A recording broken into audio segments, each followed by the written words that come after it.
আমাদের প্রতিদিনের কথাবার্তায় আমরা যেই সেন্টেন্সগুলো ব্যবহার করে থাকি প্রত্যেকটি সেন্টেন্স এক এক সময় এক এক রকম অর্থ প্রকাশ করতে পারে। অর্থাৎ একটি সেন্টেন্সই ভিন্ন ভিন্ন অর্থ প্রকাশ করে থাকে। যেমন আমি বই পড়ি, আমি বই পড়ছি, আমি বই পড়ছি, আমি বই পড়তে পারি, আমি বই পড়তে পারি, আমি বই পড়ব, আমি বই পড়ব, আমার বই পড়া উচিত, আমার বই পড়া উচিত। এখানে যেই সেন্টেন্সগুলো দেখতে পাচ্ছি প্রত্যেকটি সেন্টেন্স আলাদা আলাদা অর্থ প্রকাশ করছে। এখন আমরা যদি এই সেন্টেন্সগুলোকে ইংরেজিতে রূপান্তর করতে চাই তাহলে প্রথমে এই সেন্টেন্সগুলোর সাবজেক্ট, ভার্ব এবং অবজেক্ট জেনে নিতে হবে। এই সেন্টেন্সগুলোর ভার্ব হলো পড়ি, কেননা এই শব্দটি দ্বারা একটি কাজ করা বোঝানো হয়েছে এবং এই কাজটি যিনি করছে সেটাই হলো এই বাক্যগুলোর সাবজেক্ট। তাহলে এই বাক্যগুলোর সাবজেক্ট হলো আমি, এবং যেই কাজটি করা হচ্ছে অর্থাৎ যা পড়া হচ্ছে সেটাই হলো এই বাক্যগুলোর অবজেক্ট। এখন আমরা যদি ইংরেজি সেন্টেন্স তৈরির স্ট্রাকচার ফলো করি তাহলে প্রথমে সাবজেক্ট, তারপর ভার্ব, তারপর অবজেক্ট বসালেই সেন্টেন্সগুলোর ইংরেজি হয়ে যাবে।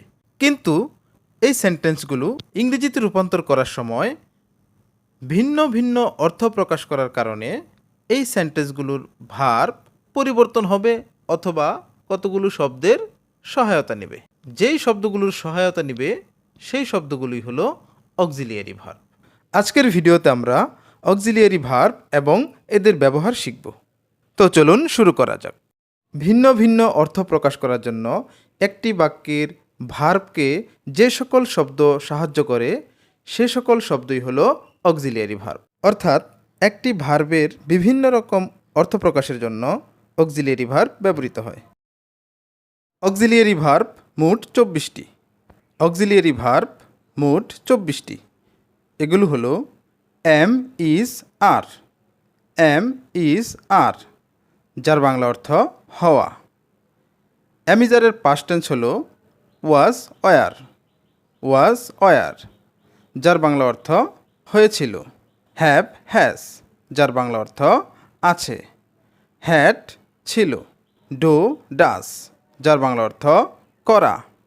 ডিড করেছিল বা করেছিলাম। ক্যান পারা, কুড পারতাম।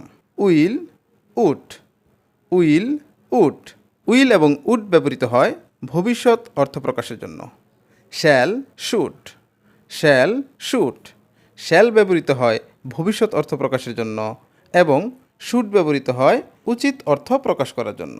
মে পারা, মাইট পারতাম। মে পারা, মাইট পারতাম। মে এবং মাইট ব্যবহৃত হয় সম্ভাবনা অর্থ প্রকাশের জন্য। মাস্ট অবশ্যই, মাস্ট অবশ্যই।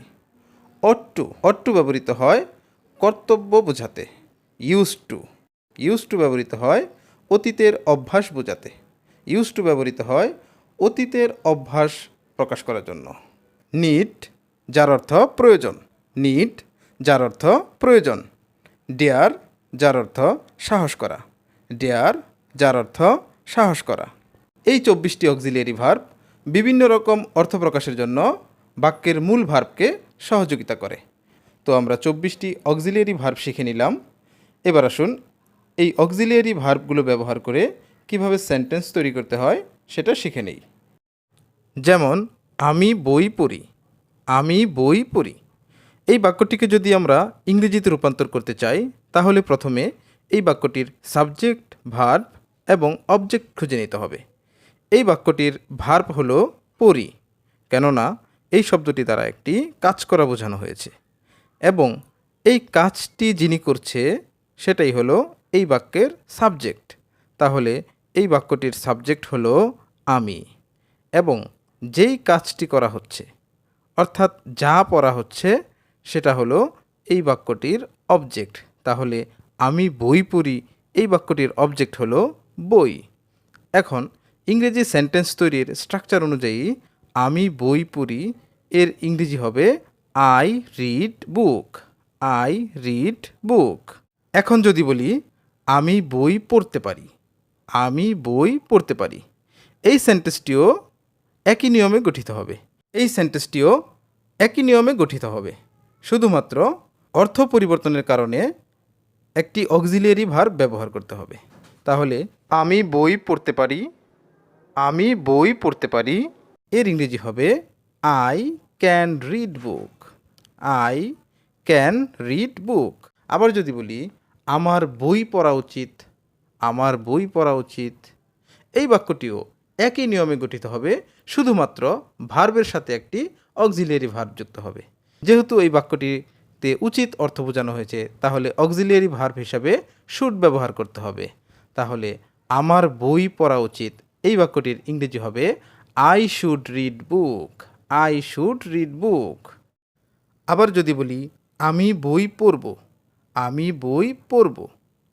এই বাক্যটিও একই নিয়মে গঠিত হবে, শুধুমাত্র ভার্বের সাথে একটি অক্সিলিয়ারি ভার্ব যুক্ত করতে হবে।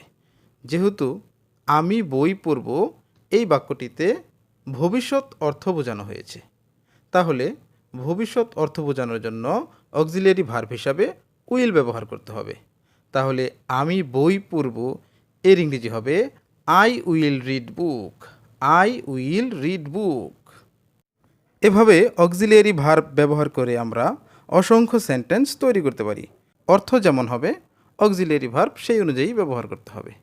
অর্থাৎ অর্থ অনুযায়ী আমরা অক্সিলিয়ারি ভার্ব ব্যবহার করতে পারি। এভাবে আমরা অক্সিলিয়ারি ভার্ব ব্যবহার করে অসংখ্য সেন্টেন্স তৈরি করতে পারি।